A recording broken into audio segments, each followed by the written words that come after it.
Live from Augustana College, this is WOG FM Radioactive. I'm your host, Joe McCoy, and you are listening to the JoeDaBears Football Show. Today we will be discussing the Chicago Bears' very improbable, crazy comeback win against the Atlanta Falcons. The Bears end up winning this game 30-26 after they benched Mitch Trubisky to bring in Nick Foles. Nick Foles ends up throwing for 3 fourth quarter touchdowns, and the Bears end up winning by 4 against the Atlanta Falcons. As a Bears fan, I'm not sure how many more games I can take like this. We start week 1 against the Lions, and Mitch Trubisky throws for 3 fourth quarter touchdowns to end. So we end up winning that game. And then against the Giants, we have a 17-0 halftime lead, and then the game ends up coming down to the final play, and we only win 17-14. And now against the Falcons, it looks like we're dead to rights in the third quarter. Mitch Trubisky is benched, and then all of a sudden Nick Foles comes in. We get 3 fourth quarter touchdowns, and we end up winning the game 30-26. So, I'm extremely excited that the Bears are 3-0. It has to be probably the weirdest 3-0 team in NFL history. I don't know how you have 2 games. If your first 2 out of 3 games, you were down by more than 15 points in the fourth quarter, and you end up winning both of them. That has never happened in NFL history, and for the Bears to do it 2 out of the first 3 weeks is pretty insane. So, I hope that this is showing good team resiliency. Hopefully, they have the mindset now that we're never out of the game. They've proved that they can come back from behind.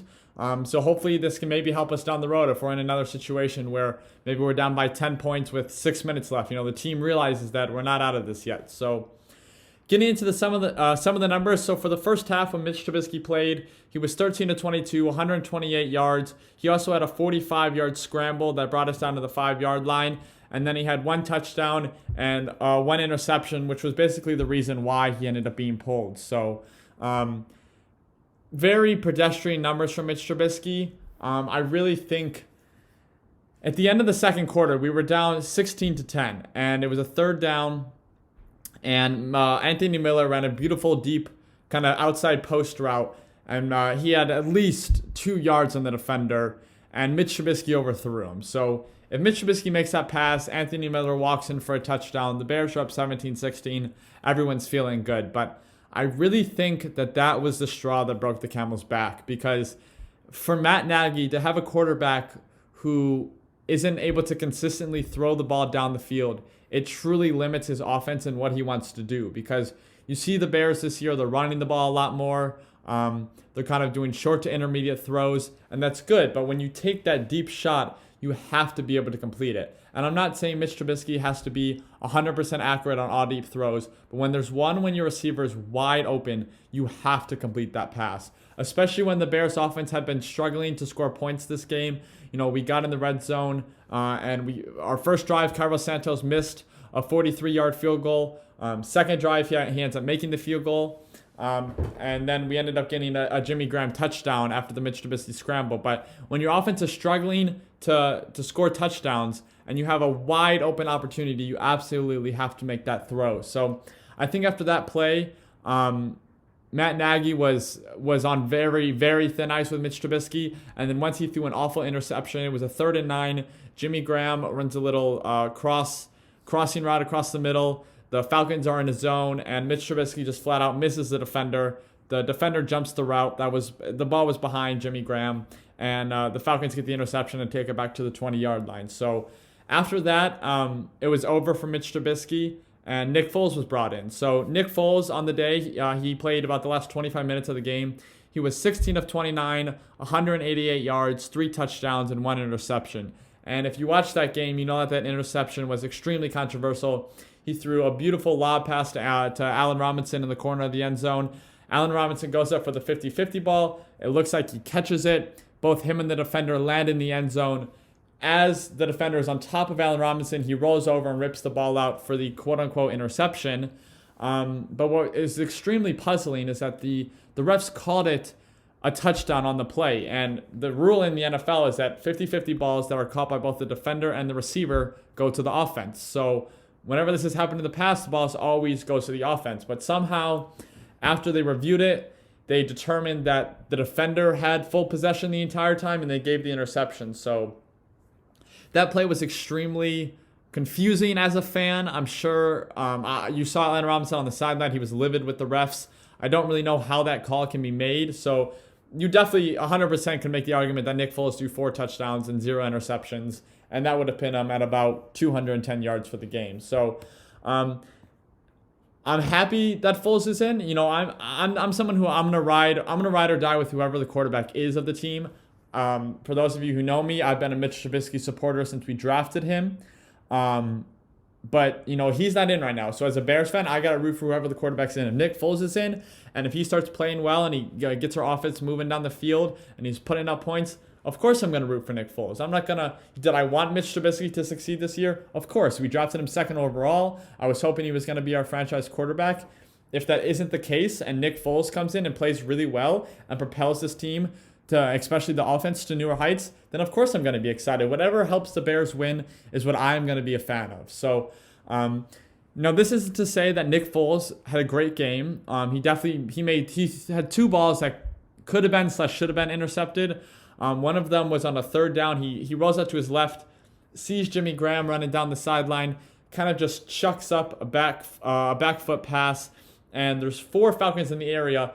2 of them jump up to catch the interception, and they end up colliding, which makes them not catch the interception, and the ball goes over their head and into Jimmy Graham's arms. It was a pretty insane play. Watching it, I could have sworn the ball was intercepted, and then all of a sudden I see Jimmy Graham running down the sideline with the ball. It was just pretty insane. I don't know how that got through or over all 4 Falcons defenders, but Jimmy Graham ended up catching the ball. It was like a 30-yard gain, and what can you say? Sometimes it's better to be lucky. So, what Nick Foles really brings to this offense is his ability to throw the ball down the field accurately. And it's going to be, for lack of a better term, more balls to the walls type offense. It's going to be more down the field passes, open it up more, and, kind of high risk, high reward. So with Mitch Trubisky, it was a lot more intermediate throws, 10 yards or under. And I think with Nick Foles, you're going to see a lot more down the field, a lot more 50-50 balls, let your receiver go make the play. And with that, you might get a few more interceptions, but I'm hoping that, if Nick Foles can be accurate on these downfield throws, you'll get a lot more big plays, a lot more deep touchdowns, which will really help open up the entire offense. So looking into the rest of the offense, rushing-wise, we didn't really have the best game. David Montgomery was 14 carries for 45 yards, which is only a 3.2 average. Tariq Cohen, which he ended up tearing his ACL in this game, which is really disappointing. But he rushed for 2 carries for 21 yards. But, to go into Tariq Cohen, the play where he tore his ACL, it's just one of those extremely fluke plays. It's on a punt return. The punter kicks it. He calls fair catch. Our guy, I believe it was Kendall Vildor, the rookie, ends up pushing a Falcons player. He ends up rolling into Tariq Cohen's knee. Cohen's knee buckles, and he ends up tearing his ACL. So you absolutely hate to see that for Tariq Cohen. It really looked like he was starting to get going in these offense. I'm happy for him that he got his contract before. He got his contract the night before the Giants game last week, so at least he has his money. But, for him and for the Bears organization, it sucks. He's a really good change of pace back. You can line him up anywhere. You can line him up as a receiver in the slot. You can line him up next to the quarterback. There's so many things you can do for him. So it really is a bummer that he's going to be out for the season. So I was kind of surprised we weren't able to run the ball more against the Falcons. The first 2 games, our rushing attack was looking really nice. David Montgomery, even this game, he continued to prove how hard of a runner he is. He's such a downhill runner, and it's really what the Bears needed. He's quick. He can lower his shoulder and get extra yards. I really think he's a perfect running back for this offense. But I wish the running game could have got going a little bit more. When Mitch Trubisky has the longest run of the day for 45 yards, which that was a great scramble by him. But, you wish that you have some more bigger runs from your running backs. Getting to the receivers, Allen Robinson had his breakout game. He had 10 receptions, 123 yards, a touchdown. It should have been 11 receptions for 150 yards and 2 touchdowns. Like we already talked about how he was robbed on that one play. And the big surpriser of this offense is Jimmy Graham. So Jimmy Graham this game had 6 receptions for 60 yards and 2 touchdowns. So he was targeted 9 times, which I don't think you'll see him get targeted that many times every game. But, when the Bears brought in Jimmy Graham, it wasn't that people were mad that they brought him in. It was more about the amount we paid him. So we gave him a 2-year, $16 million contract, So it's $8 million a year. And a lot of people were very reluctant to pay a guy who's 33 years old $8 million a year. And I was one of them. I wasn't hating the move because I know what Jimmy Graham has done in the past, and I know he can be a really good mentor for Cole Kmet. But paying a guy who's 33 years old $8 million a year, who's coming off a year with the Packers where he only had 3 touchdowns, it's kind of confusing, I'm not going to lie. But Jimmy Graham throughout the year already has 3 touchdowns. He had 1 against the Lions, and he had 2 against the Falcons. And all of his touchdowns have basically come on the exact same play. They just line him up as a receiver. He runs a little out route. He boxes out the defender, and he goes up for the touchdown. So, I mean, Jimmy Graham is 6'7". He used to play basketball at the University of Miami, so that's where he gets that box out ability. And he's just been a really good red zone target. You know, Matt Nagy has preached this offseason getting better in the red zone, and Jimmy Graham has really helped that out. So through 3 games, he's got 3 touchdowns. He had 2 against the Falcons, and I hope he can just keep rolling. Anthony Miller on the day had a very up and down day. He redeemed himself. He caught the game-winning touchdown. The last ball by Nick Foles was just a beautiful pass. There's a story that Nick Foles told after the game. We're in the huddle. He told Anthony Miller that just run to the L in the end zone. The Atlanta Falcons, they have ATL spelled out in the end zone. And he told Anthony Miller, run to the L and the ball will be there. And that's exactly what he did. So Anthony Miller had 2 receptions for 41 yards in the game-winning touchdown. But the reason he had such an up-and-down day is because he also dropped a touchdown in the end zone. This was another beautiful ball by Nick Foles. Foles threaded it in between 2 defenders. And Anthony Miller just flat out dropped it. It was hard. This play was really hard to kind of deal with as a fan because it was a 4th and 12, and we were at the 12-yard line. So Nagy decided that we're going to go for it. You know, we were down by 16. It was like, you know, a field goal doesn't really help us, so we're just going to go for it. So we go for it on a 4th and 12. Foles was a beautiful ball in the end zone to Anthony Miller. It's a low pass, but that's where the ball should be. Anthony Miller kind of lunges for it, and they called it a touchdown on the field, but on replay, you clearly saw that it hit the ground. So, you know, Anthony Miller, that's his 2nd week in a row with a drop touchdown against the Giants. Mitch Trubisky had a beautiful ball to him on the front pylon of the end zone. Anthony Miller drops it. So that's 2 drop touchdowns for Anthony Miller. And you got to see him be more consistent because I know he scored the game-winning touchdown against Detroit, and now he scored the game-winning touchdown against the Falcons. But you have to be catching those touchdowns in between the game. I know he likes the big moments. He's a big-time moment type of player, but he has to be more consistent, and he has to be more focused throughout the game because we cannot have drop touchdowns, especially when our offense has been struggling a little bit to score touchdowns instead of field goals. But you know, it's hard to hate on the guy when he scores the game-winning touchdown, but I think he just needs to maybe show just a little bit more focus throughout the game, and he's got to catch those other touchdowns that he's dropped. So, I think really that the underlying hero of this game was the Chicago Bears defense, and you might look at the score and say, well, obviously the defense didn't play well. They gave up 26 points, but in the last 25 minutes of the game, the Bears defense did not allow a point. And I think that is huge, and that's the real reason why we were able to make this comeback. So the Bears were down 26-10 with 25 minutes left in the game. The Falcons had scored a field goal off of the Mitch Trubisky interception. And since that point, the Bears defense did not allow a point.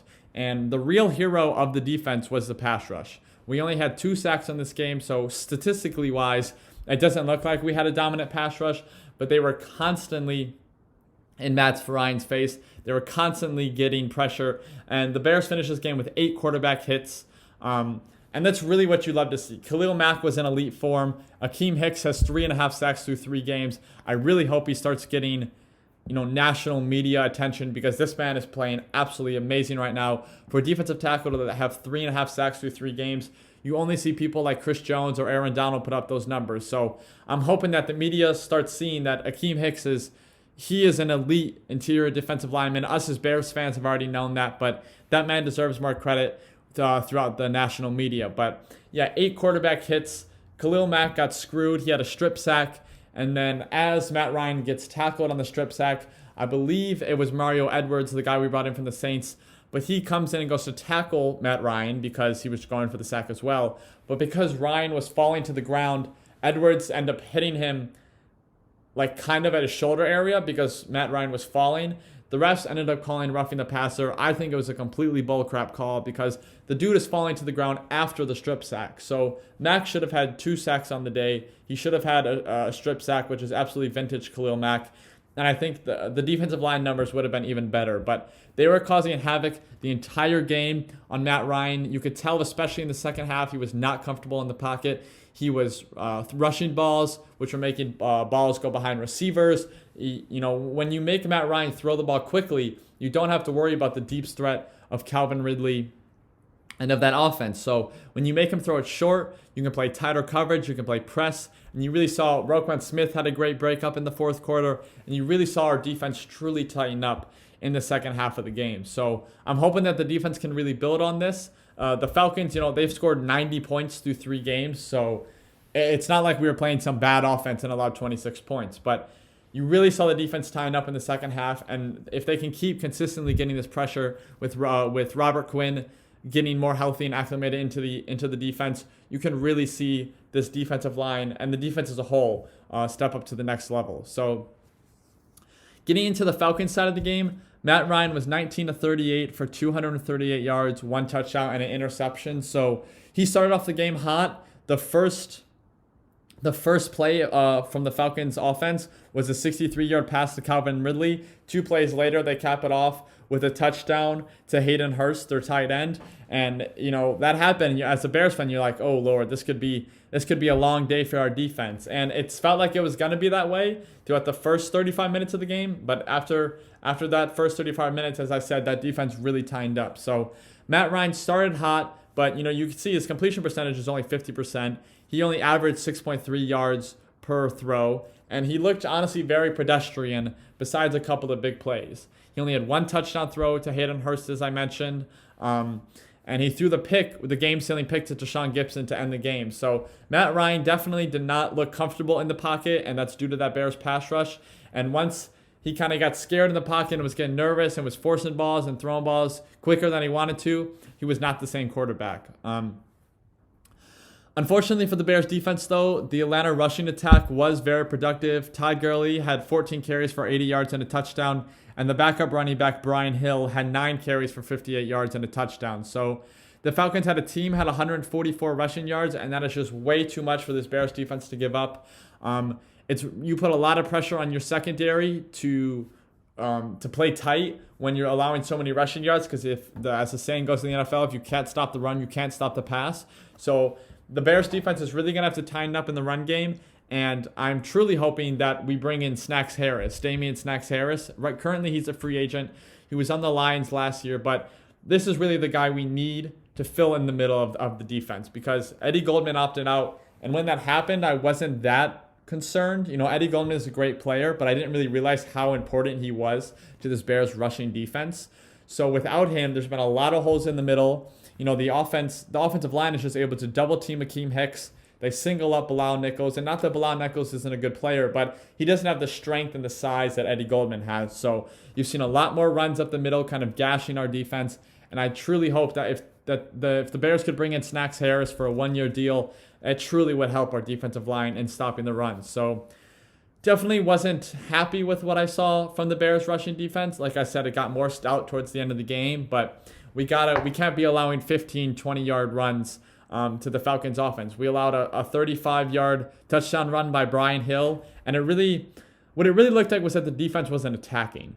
It looked like we were kind of taking on the blocks, especially the linebackers. I don't want to call out Danny Trevathan, but he hasn't looked like himself this year. He's looked slow. He's looked his age. So I'm hoping that he can turn it around, but right now it isn't looking too great for Danny Trevathan. But it really looked like our defense, especially in the Brian Hill touchdown, was just kind of taking on blocks. We're not attacking, going to make a tackle. We're kind of backpedaling, letting the guy block us, and then trying to block shit after that. So I think we need to get more aggressive, more physical on defense, and work more downhill. That's what you really saw in that 2018 Bears defense, is we dictated what the offense did. We ran downhill, we were physical, we were aggressive, and I think we really need to see that more out of the Bears defense. So overall, as I said, this game was it was a crazy one. You could easily make the argument that the Bears should be 1-2 or possibly 0-3, but hey, we're 3-0, and that's all that matters in the NFL. In the NFL, there is no W in the win column that says an almost next to it. A win is a win, and that's all that matters. So the Bears are 3-0 right now. We're tied for the top of the NFC North with the Packers, who, by the way, have looked very good. That offense is looking very, very powerful with Aaron Rodgers at the helm right now. So, that might be the race for the NFC North. The Vikings right now are 0-3. The Lions did just beat the Cardinals to move to 1-2, but they have the Saints this upcoming week, so you got to figure that they'd probably lose that game. But this could be a 2-team race, but that's in the Packers to the NFC North. So I'm hoping that the Bears can keep it up and that we can keep finding a way, whether it's through a comeback or through a lead or whatever, find a way to win the game. I'm hoping that the rest of our wins can be a little less stressful, where we kind of play good throughout the entire game. But, a win's a win, and I can't really be complaining too much. So looking ahead to this upcoming week, we play the Indianapolis Colts at home. Not that that really matters because there are still no fans allowed at Soldier Field, but we are playing the 2-1 Indianapolis Colts, who just came off a huge win against the New York Jets. Granted, the New York Jets are the worst team in the NFL right now. That team is completely just discombobulated. They need to fire Adam Gase, their coach. But they came off a huge win against the Jets. They had 2 pick sixes on defense, and right now their defense is really looking good. I believe they have the second best run defense in the NFL. So currently their numbers are good, and the Bears have played 3 bad defenses to start the year. We played the Lions, the Giants, and the Falcons.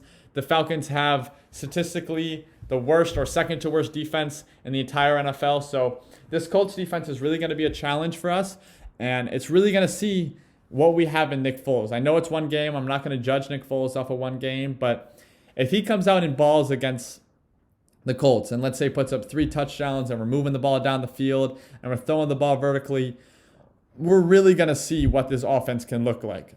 So, I'm hoping that Nagy puts together a good game plan. We push the ball down the field more. I think this will give our receivers more opportunities. And hopefully the more we throw the ball down the field vertically, the more it'll open up the run game. So this is definitely our toughest challenge yet, but it's 100% a winnable game. We're at home. I'm hoping it's chilly. I'm hoping it's windy. The Colts are a dome team. They're not used to inclement weather. So I'm hoping the weather can be as nasty as possible and that the Bears can pull out another win. Going to 4-0 would be truly huge. The last time the Chicago Bears were 4-0 was in 2006 when we ended up going to the Super Bowl. So not saying that if we win this game, we're going to the Super Bowl, but going 4-0, it's a pretty damn good start. It's as good as it can get. So I think if we beat the Colts, we truly will put the NFL on notice. Right now, everyone thinks we're the worst 3-0 team. We think we're pretenders. Our schedule, we've played 3 teams who have a combined record of 1-8. But hey, we don't pick the schedule. All we have to do is go on and beat these teams. We haven't beat them in pretty fashion, but I think if we go on and beat a good Colts team who have a good defense, a good offense, especially a very good offensive line behind Quentin Nelson, that they can run the ball. Phillip Rivers has been accurate. He's limited his turnovers this year. So, this is not, if we win this game, people can't say, well, you played a bad team, because the Colts are a good team. They're a well-coached team behind Frank Wright. And this would definitely be a good statement win to start off the year. So if the Bears can go 4-0, it would be great for the team morale, especially if Nick Foles can play good. You always worry that what if Nick Foles plays bad? And then it's kind of the debate, well, should Mitch Trubisky be put back in? Should we stick with Foles? So, I'm hoping from a good consistent game, obviously from offense, defense, special teams. And I'm really hoping that Nick Foles can put a good game together that leads our offense vertically down the field and, capitalizes in the red zone. So, it's a 3-0 Bears team. As a Bears fan, it's a time to be excited. I think Nick Foles has brought some hope into this team, and I'm hoping that we can continue to ride. So thank you all for listening. I'll catch you next week after the Bears Indianapolis Colts game, and I hope I'm talking about a 4-0 Bears team. See you later.